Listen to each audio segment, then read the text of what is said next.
Asia न केवल पृथ्वी का सबसे बड़ा महाद्वीप है, बल्कि ये मानव इतिहास, संस्कृति और आधुनिक प्रगति का केंद्र बिंदु भी है। लगभग 44.58 मिलियन वर्ग किलोमीटर में फैला ये विशाल भूखंड पृथ्वी के कुल भूमि क्षेत्र का 29.4% से 30% हिस्सा कवर करता है।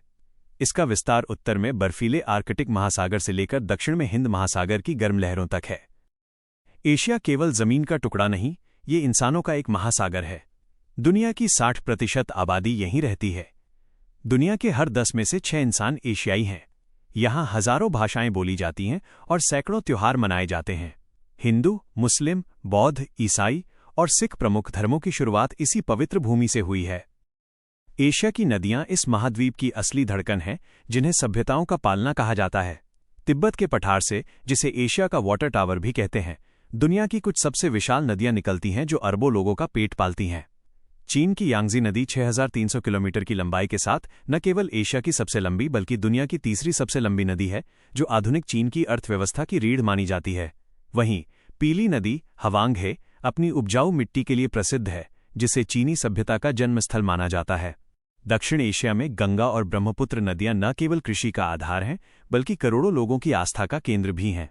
ये दोनों नदियां मिलकर बंगाल की खाड़ी में दुनिया का सबसे बड़ा डेल्टा सुंदरबन बनाती हैं। पाकिस्तान की जीवन रेखा मानी जाने वाली सिंधु नदी का ऐतिहासिक महत्व अतुलनीय है, क्योंकि इसी के तट पर प्राचीन सिंधु घाटी सभ्यता फली फूली थी। दूसरी ओर दक्षिण पूर्व एशिया की मेकांग नदी 6 देशों से होकर गुजरती है और इसे इस क्षेत्र की डैन्यूब कहा जाता है, जो मछली पालन और परिवहन का मुख्य साधन है। पश्चिम एशिया में दजला और फरात, टाइग्रिस और यूफ्रेटीज नदियों ने मेसोपोटामिया जैसी महान सभ्यता को जन्म दिया। ये नदियां न केवल जल का स्रोत हैं, बल्कि एशिया की संस्कृति, इतिहास और भविष्य का अटूट हिस्सा हैं। जब हम एशिया के देशों की गिनती करते हैं तो अक्सर लोग उलझ जाते हैं। आधिकारिक तौर पर संयुक्त राष्ट्र एशिया में 48 देशों को मान्यता देता है, लेकिन अगर हम इसमें ताइवान और फिलिस्तीन जैसे क्षेत्रों को भी जोड़ लें तो ये संख्या 50 तक पहुंच जाती है।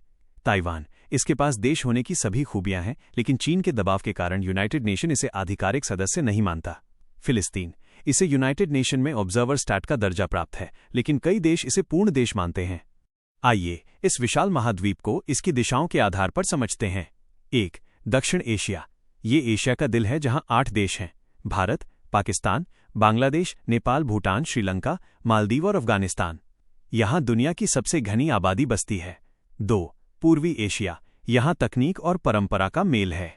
इसमें 5 प्रमुख देश हैं: चीन, जापान, उत्तर कोरिया, दक्षिण कोरिया और मंगोलिया। इसी क्षेत्र में ताइवान भी स्थित है। 3. दक्षिण पूर्व एशिया। यह क्षेत्र अपने द्वीपों और पर्यटन के लिए प्रसिद्ध है। यह क्षेत्र 11 देशों का घर है: Indonesia, Vietnam, Thailand, Singapore, Malaysia, Philippines, Myanmar, Cambodia, Laos, Brunei और पूर्वी तिमोर। 4. पश्चिम एशिया। रेगिस्तानों और तेल के भंडार वाला यह क्षेत्र 18 देशों को समेटे हुए है: Saudi Arab, UAE, Iran, Iraq, Turkey, Israel, Jordan, Syria, Lebanon, Yemen, Qatar, Kuwait, Bahrain, Cyprus, Armenia, Azerbaijan और जॉर्जिया। 5. मध्य एशिया। पुराने सिल्क रोड का यह हिस्सा 5 देशों से बना है: कजाकिस्तान, उज्बेकिस्तान, तुर्कमेनिस्तान, ताजिकिस्तान और किर्गिस्तान। 6. उत्तर एशिया। यहाँ अकेले रूस का विशाल साम्राज्य फैला है, जिसे साइबेरिया के नाम से जाना जाता है। एशिया इतना विशाल है कि यहाँ रूस, तुर्की और कजाकिस्तान जैसे ट्रांसकॉन्टिनेंटल देश भी हैं, जिनकी सीमाएं एशिया से शुरू होकर यूरोप तक खत्म होती हैं।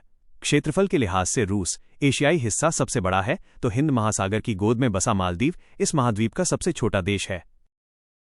एशिया महाद्वीप की आर्थिक व्यवस्था विश्व में अत्यंत महत्वपूर्ण स्थान रखती है, क्योंकि यहाँ विश्व की कई बड़ी और तेजी से विकसित होती अर्थव्यवस्थाएं स्थित हैं। एशिया की अर्थव्यवस्था कृषि, उद्योग और सेवा तीनों क्षेत्रों पर आधारित है। दक्षिण और दक्षिण पूर्व एशिया के देशों में बड़ी जनसंख्या कृषि पर निर्भर है, जहाँ चावल, गेहूं, चाय, कपास और मसालों का बड़े पैमाने पर उत्पादन किया जाता है। दूसरी ओर चीन, जापान और दक्षिण कोरिया जैसे देश उन्नत औद्योगिक उत्पादन, इलेक्ट्रॉनिक्स, मशीनरी और ऑटोमोबाइल निर्माण में विश्व के अग्रणी देश हैं। खाड़ी देशों की अर्थव्यवस्था मुख्यतः पेट्रोलियम और प्राकृतिक गैस संसाधनों पर आधारित है, जिससे उन्हें अंतर्राष्ट्रीय ऊर्जा बाजार में विशेष महत्व प्राप्त हुआ है। इसके साथ साथ भारत, सिंगापुर और अन्य देशों में सूचना प्रौद्योगिकी, बैंकिंग, पर्यटन और परिवहन जैसे सेवा क्षेत्र तेजी से विकसित हो रहे हैं।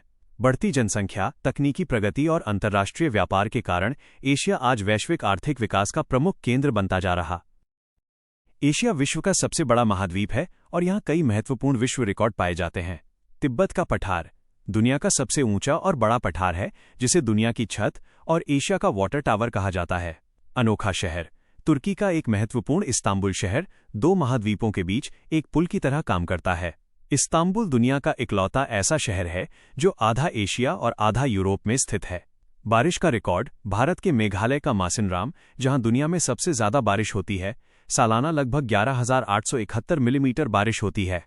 सबसे गहरी झील रूस की बैकाल झील 1,642 मीटर, जिसमें दुनिया का 20% मीठा पानी समाया है।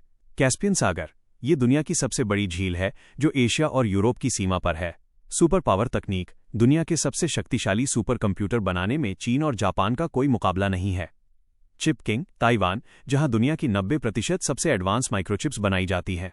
सबसे बड़ा देश जनसंख्या भारत, जो अब दुनिया की सबसे बड़ी आबादी वाला देश है। सबसे ऊंची चोटी माउंट एवरेस्ट 8,848.86 मीटर। सबसे नीचा बिंदु मृत सागर डेड सी, समुद्र तल से 430 मीटर नीचे पृथ्वी का सबसे निचला बिंदु है। सबसे ऊंची इमारत बुर्ज खलीफा 828 मीटर, दुबई। सबसे लंबी दीवार चीन की महान दीवार 21,196 किलोमीटर। सबसे बड़ा मंदिर अंकोर वाट, कंबोडिया।